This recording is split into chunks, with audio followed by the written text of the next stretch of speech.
તો પાટણના સરવા ગામે જનતા રેડ કરવામાં આવી। દેશી દારૂના અડ્ડા પર ગ્રામજનો દ્વારા રેડ કરવામાં આવી છે।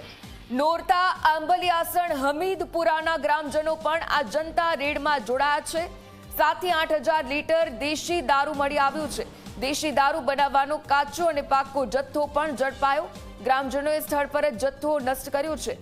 પોલીસને વારંવાર રજૂઆત છતાં કાર્યવાહી ન કરાતા હોવાનો પણ આરોપ કરવામાં આવ્યો છે।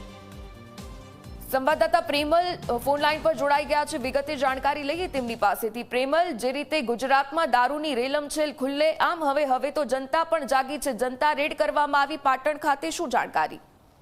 ચોક્કસ જે પ્રકારે ગુજરાતની અંદર દારૂબંધીની માત્ર વાતો કાગળ ઉપર જ હોય તે પ્રકારના દ્રશ્યો સામે આવવા પામે છે।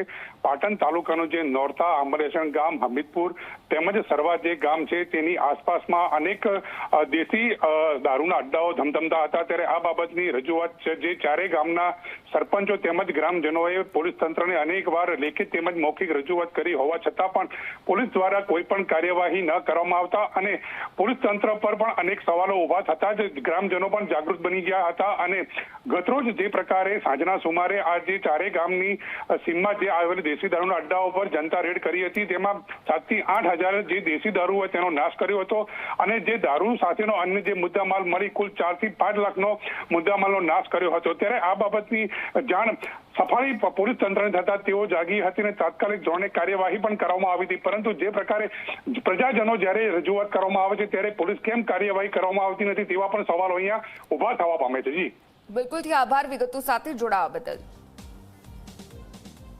તો 7 થી 8,000 લીટર આ વિદેશી દેશી દારૂ પણ મળી આવ્યો। તો દેશી દારૂ બનાવવાનો કાચો અને પાકો જથ્થો પણ જપ્ત કરવામાં આવ્યો છે। ગ્રામજનોએ સ્થળ પર જ આ જથ્થાનો નાશ કર્યો છે। પોલીસે રજૂઆત કરવામાં આવી છતાં લાંબા સમયથી માત્ર કાર્યવાહી નહોતી કરવામાં આવી અને જનતા આખરે જાગી।